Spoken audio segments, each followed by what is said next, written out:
So guys, এই ভিডিওতে আমরা কথা বলবো যেটার অপেক্ষায় আমরা ছিলাম, যাদের অপেক্ষায় আমরা ছিলাম, তো তারা ফাইনালি রতে চলে এসেছে। আর সত্যি যেরকম ভাবে অ্যাঙ্গেল দেখিয়েছে ভাই, সবাই খুন হয়ে গেছে, আর কিছু বলার নেই। চ্যাট গেবেলের তো কপাল খুবই খারাপ ছিল, মানে একদিকে তো ব্রন স্ট্রোম্যানের কাছে হারলো, ওটিস টার্ন করলো, লাস্টে আঙ্কেল হাউডি পুরো মেরে দিল। আর কিছু বলেন ভাই, চ্যাট গেবেলও শেষ, গুন্থারও শেষ, সবাই শেষ, পুরো রসটা শেষ হয়ে গেছে, আর কিছু বলার নেই, সবাই খুন হয়ে গেছে। আর যেরকম ভাবে ডব্লিউডব্লিউই পুরো প্রেজেন্টেশনটা দিয়েছে, নো ডাউট ভাই প্রত্যেকটা মানুষের পুরো গায়ে কাঁটা দিয়ে দিয়েছে, আর কিছু বলে না। সত্যি তো ভাই এটা বানানোই হয়েছে তাকে শ্রদ্ধা নিবেদন করার জন্য, সেই মানুষটাকে শ্রদ্ধা নিবেদন করার জন্য যিনি এই সমস্ত কিছুকে তৈরি করেছিলেন, প্রত্যেকটা ক্যারেক্টারকে তৈরি করেছিলেন, কিন্তু তিনি শেষ অবধি আর সেটাকে আর এক্সিকিউট করতে পারলেন না। তো ডেফিনেটলি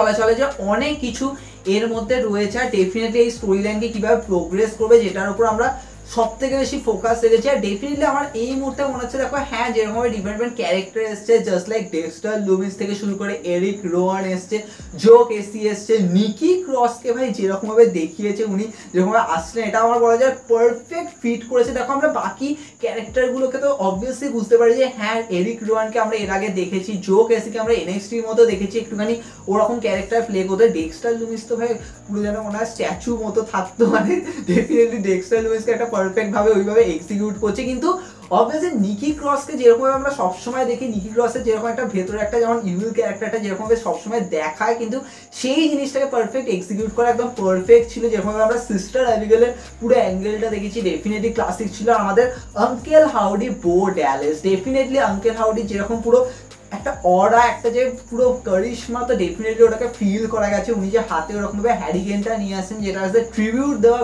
ব্রে হোয়াইটকে, ডেফিনেটলি ওটা একটা ক্লাসিক ছিল ভাই, প্রত্যেকটা ফ্যান্সদের গায়ে কাঁটা দিয়ে দিয়েছে। তো আমাদের চলে এসছে হোয়াইট সিক্স।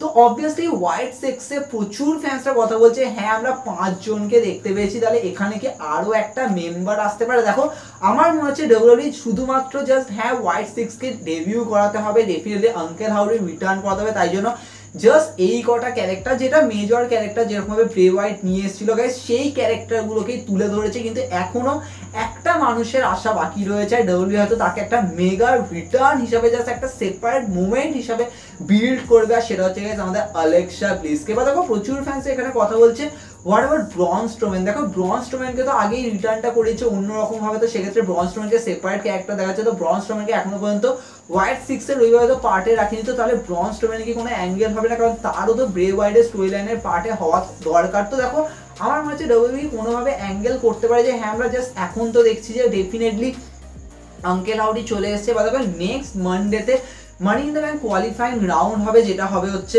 যেখানে ব্রন স্ট্রোম্যানও রয়েছে। তো সেখানে কি কোনো একটা কস্ট করানো অ্যাঙ্গেল আসবে যে হ্যাঁ আমরা দেখবো যে আঙ্কেল হাউডি বেরিয়ে আসলো, যার জন্য ব্রন স্ট্রোম্যান হয়তো একটুখানি ডিস্ট্র্যাক্ট হয়ে গেল, সেখান দিয়ে ব্রন স্ট্রোম্যান আর আঙ্কেল হাউডির অ্যাকচুয়ালি স্টোরি লাইন দেখালো। কারণ দেখো আমার এই মুহূর্তে মনে হচ্ছে আঙ্কেল হাউডি যদি কোনো স্টোরি লাইন দেয়, তাহলে এমন কোনো সুপারস্টারের সাথে দেবে জাস্ট ব্রে হোয়াইটের প্রচুর লিঙ্ক আছে, সেখান দিয়ে ধীরে ধীরে একটা বিল্ড হবে। কারণ ডেফিনেটলি আমাদেরকে একটা সেপারেট ভাবে ভাবতে হবে, কারণ আঙ্কেল হাউডি কখনো একটা আননোন ক্যারেক্টারের সাথে তো স্টোরি লাইন এখন দিতে পারবে না। হ্যাঁ, এটাকে নিয়ে আমরা কথা বলবো, তার থেকে শুরু করে কোনো চ্যাম্পিয়নশিপের মধ্যে স্টোরি লাইন দেওয়াটা কিন্তু অতটা ইজি হবে না। তো সেক্ষেত্রে আমার মনে হয় যে হ্যাঁ, এমন একজন সুপারস্টার যার সাথে ব্রে হোয়াইটের লিঙ্ক আছে, তো তাকে ধীরে ধীরে নিয়ে আসা, তো সেখান দিয়ে তাকে ফাইনালি হোয়াইট সিক্সে জয়েন করাতে এরকমভাবে পুরো অ্যাঙ্গেল দেখাবে। আর আমার মনে হচ্ছে এখন পুরো স্টোরি লাইনটা এরকমভাবে চলতে পারে যে হ্যাঁ আমরা ব্রন স্ট্রোম্যানকে দেখবো কিভাবে তিনি হোয়াইট সিক্সের পার্ট হচ্ছে, কিন্তু শুরুতে তিনি রাজি হবে না। তো এরকমভাবে তার উপর টর্চার হওয়া থেকে শুরু করে তার অ্যারাউন্ডে পুরো মাইন্ড গেম চলবে, আর সেখান দিয়ে আমরা দেখবো যে ফাইনালি হয়তো ব্রন স্ট্রোম্যান আর আঙ্কেল হাউডির ম্যাচ হলো সামার স্ল্যামে গিয়া, সেখান দিয়ে দেখবো যে ফাইনালি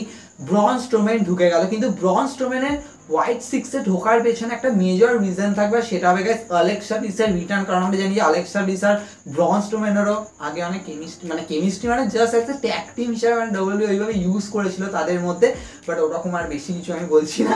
তো সেক্ষেত্রে হয়তো এটা একটা অ্যাঙ্গেল হতে পারে, ডব্লিউডব্লিউই হয়তো এটাকে ইউজ করতে পারে যে আমরা অ্যালেক্সা ব্লিসকে ইউজ করবো। আর দেখো আমার মেজর মনে হয় যে এখন ওমেন্স ডিভিশনের মধ্যে না একটা এমন কিছু একটা বড় ফোর্স আনাটা দরকার। অবভিয়াসলি রিয়া রিপ্লে, লিভ মর্গানের স্টোরি লাইন চলছে, ওইভাবে দেখানো হচ্ছে। তো সেক্ষেত্রে যদি অ্যালেক্সা ব্লিস চলে আসে, তাহলে সেটা কিন্তু একটা মেজর ফ্যাক্টর হবে যে হ্যাঁ ডব্লিউডব্লিউই অ্যালেক্সা ব্লিসকে নিয়ে এসে পুরো দেখাবে যে হ্যাঁ আঙ্কেল হাউডি সেপারেট ভাবে হোয়াইট সিক্সকে তো মানে পুরো একটা মেজর সেন্টার রয়েছে, কিন্তু আলেক্সা লুইসকে একটা সেপারেট ভাবে দেখাবে। ইভেন অবভিয়াসলি আমরা সেরকম ভাবে ফান হাউসটাকেও ফিল করবে যেরকম ব্রে হোয়াইট প্রিপেয়ার করতো, তো সেই জায়গাটাকে অ্যাজ দেখাবে যে হ্যাঁ আলেক্সা লুইসই হোস্ট করছে, তো সেই অ্যাঙ্গেলটা কিন্তু যথেষ্ট পারফেক্ট হবে। তো আমার মনে হচ্ছে আলেক্সা লুইসের আনাটা কিন্তু খুব দরকার, যে হ্যাঁ Alexa Lewis as a women's ডিভিশনের মধ্যে একটা মেজর ক্যারেক্টার তো প্লে করবে, প্লাস দেখা যাবে যে পুরো ওভারঅল পুরো হোয়াইট সিক্সের মানে পুরো স্টোরি লাইন তাদের যে প্রজেক্টটা, তো সেখানে মেজর ফ্যাক্টর কাজ করবে। সেখান দিয়ে আমরা হয়তো প্রোমো দেখতে পাবো, প্লাস হয়তো কোনো একজন মেল সুপারস্টারের সাথে যখন আঙ্কেল হাউডির স্টোরি লাইন হবে তো তাকে দেখবো যে অ্যাজ এ প্রোমো কার্ড করতে, যেমন আমরা রেন্ডি অটনের সাথে যখন ফিন ব্রে হোয়াইটের স্টোরি লাইন চলছিল তোমাদের মনে আছে আলেক্সা লুইস কিরকমভাবে এর মধ্যে ইনপুট দিয়েছিল, তো ওরা কিন্তু ক্লাসিক ছিল। তো সেক্ষেত্রে আমার যে হ্যাঁ আলেক্সা লুইসের রিটার্নটা এরপরে হওয়া বাকি রয়েছে, কারণ এখনো অব্দি জাস্ট একটা ফার্স্ট পার্ট বলতে গেলে পুরো বিল্ড হয়েছে বলা চলে, আমাদের সামনে চলে এসেছে, এখনো কিন্তু অনেক কিছু আসা বাকি রয়েছে। তাই জন্য আমার তো হচ্ছে আলেক্সা লুইসকে ডাব্লিউডাব্লিউ হয়তো as a money in the ব্যাঙ্কে আনতে পারে বা সামার স্ল্যাম অ্যারাউন্ডে আনতে পারে, কারণ ডেফিনেটলি আলেক্সা লুইসে আনাটা কিন্তু মেজর অ্যাট্রাকশন আসবে পুরো এই হোয়াইট সিক্স স্টোরি লাইনে, কারণ তিনি আর ব্রে হোয়াইটে কিন্তু একটা মেজর বিল্ড আপ ছিল আমাদের কাছে, আমরা অনেক কিছু তাদের মধ্যে দিয়ে দেখেছিলাম। তো সেক্ষেত্রে আমার মনে হচ্ছে এটা আসাটা খুব দরকার। কিন্তু অ্যাট দি এন্ড যদি আমি বলি যে হ্যাঁ দেখো এই মুহূর্তে ডাব্লিউডাব্লিউ যেরকমভাবে অ্যাজ এ আঙ্কেল হাউডিকে নিয়ে এসছে, জাস্ট আমরা দেখবো যে হ্যাঁ হয়তো মানডে নাইট রতে হয়তো কিছু না কিছু প্রোমো কার্ড করবে, কিন্তু হ্যাঁ ওরকমভাবে কখনোই ভেবো না যে সবাই খুন হয়ে গেছে তো পুরো মানডে নাইট র পুরো মেন রস্টারই কিছু নেই, এরকম কখনোই হবে না। ওটা তো জাস্ট একটা অ্যাঙ্গেল দেখানোর জন্য দেখিয়েছে, কিন্তু ডেফিনেটলি আমার মনে হচ্ছে অ্যাজ এ আঙ্কেল হাউডি এরপরে যখন রতে প্রোমো কার্ড করে, ইভেন প্রচুর ফ্যান্সরা বলছে বরাবর স্ম্যাকডাউনে কেউ কোনো প্রোমো কার্ড করে, কারণ ওনাকে তো ওইভাবে কোনো ড্রাফট তো কোনো করা হয়নি। দেখো আমার মনে হচ্ছে হ্যাঁ ডাব্লিউডাব্লিউ স্ম্যাকডাউনে নিয়ে আসতে পারে, সেক্ষেত্রে হয়তো জাস্ট একটা অ্যাটেনশন গেইন করা, কারণ এই মুহূর্তে ব্রে হোয়াইটের অ্যারাউন্ড মানে ব্রে হোয়াইট কি বলছি উনি তো নয়, মানে আঙ্কেল হাউডি অ্যান্ড হোয়াইট সিক্সের অ্যারাউন্ডে একটা মেজর অ্যাটেনশন রয়েছে, তো সেক্ষেত্রে তাকে স্ম্যাকডাউনে নিয়ে আসার মেজর হাইপ আনবে। আর ডেফিনেটলি স্ম্যাকডাউনেও কোনো একটা সুপারস্টার অ্যারাউন্ডে হতে পারে, কারণ লাস্ট টাইম আমরা যখন দেখেছিলাম যে হ্যাঁ এলএ নাইট আর ব্রে হোয়াইটের চলেছিল, কিন্তু ডেফিনেটলি ডাব্লিউডাব্লিউ ধীরে ধীরে ধীরে ধীরে এটাকে পুরো টুইস্ট করা হয়। তো সেক্ষেত্রে ডাব্লিউডাব্লিউ এই অ্যাঙ্গেলটা নিতে পারে যে হ্যাঁ আমরা হয়তো ধীরে ধীরে ধীরে ধীরে জাস্ট একটা প্রোমো কার্টের মতো দেখাবো, যে হ্যাঁ জাস্ট কোনো একটা জাস্ট স্ক্রিনের মধ্যে একটা জাস্ট ভিডিও প্যাকেজ আসছে, সেখান দিয়ে জাস্ট হ্যাঁ আঙ্কেল হাউডি কিছু বলছে বা তার থেকে কিছু আদার ক্যারেক্টারগুলো কিছু বলছে, কিছু একটা অ্যাঙ্গেল করছে, সেখান দিয়ে স্টোরি লাইন এনগেজ হচ্ছে।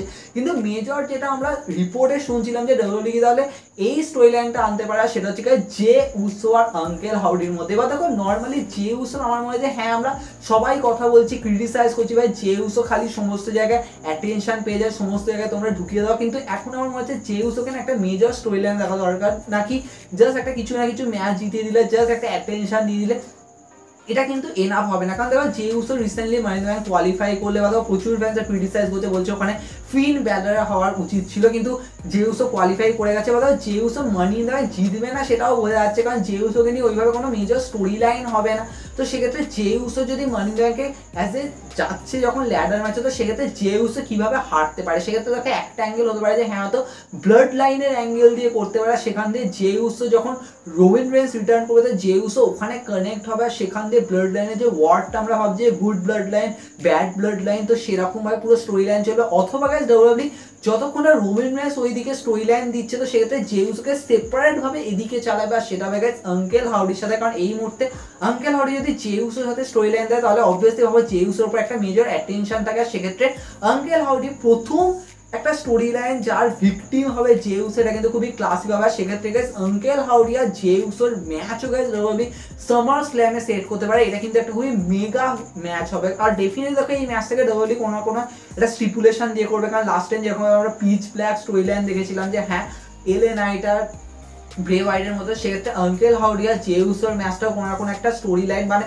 কোন একটা স্টিপুলেশন ওরিয়েন্ট করে হয়তো এরকমভাবে পুরো ম্যাচটাকে এক্সিকিউট করবে, আর সেখান থেকে আমরা দেখবো যে হ্যাঁ আঙ্কেল হাউডির প্রথম ভিকটিম হচ্ছে যে উসো, মেন ইভেন্ট যে উসো যে ফায়ারফ্লাইকে ইউজ করছে এন্ট্রেন্সে। এবার দেখো আমরা সবাই বুঝছি যে এটা কোনো না কোনোভাবে লিঙ্ক আছে, ডাব্লিউডাব্লিউ ধীরে ধীরে এটাকে এক্সিকিউট করবে। তো সেক্ষেত্রে যেটা হতে পারে যে আমরা শকিংলি দেখবো যে উসোকে কস্ট করাবে আঙ্কেল হাউডি বা হোয়াইট সিক্সের কোনো একজন মেম্বার, আর সেখান দিয়ে যে উসো তারপরে স্টেপ আপ করবে, আর ওখান দিয়ে আমরা ধীরে ধীরে বিল্ড আপ হতে দেখবো। আর সত্যি বলতে গেলে যে উসো যদি এই স্টোরি লাইনটা পারফেক্ট এক্সিকিউট করে না, উনি অ্যাজ এ মেন ইভেন্ট যে উসো ক্যারেক্টারটা যেরকমভাবে বিল্ড করে প্লাস জেউসও কিন্তু প্রচুর অ্যাটেনশন পাবে, কারণ আমার মধ্যে দেখো জেউসও এই মুহূর্তে চ্যাম্পিয়নশিপ তো জিতবে না, তো সেক্ষেত্রে জেউসকে ডব্লিউডব্লিউই একটা মেজর স্টোরি লাইনে রাখুক, তো সেটা কিন্তু প্রচুর বেশি কাজ করবে। তবে তোমাদের কি মনে হয়, তোমরা সেটা কমেন্টে জানাতে পারো, তোমাদের ফার্স্ট এক্সাইটমেন্টটা কি আঙ্কেল হাউডির ফার্স্ট স্টোরি লাইন নিয়ে, তো সেটাও কমেন্টে জানাতে পারো। তবে অনেক কিছু ডিসকাশন হবে, আর হ্যাঁ আমরাও একটা স্পেশাল ট্রিবিউট প্রিপেয়ার করছি আঙ্কেল হাউডির ওপর, পুরো হোয়াইট সিক্সের ওপর, খুব তাড়াতাড়ি আসবে। দেখা হবে নেক্সট এপিসোডে।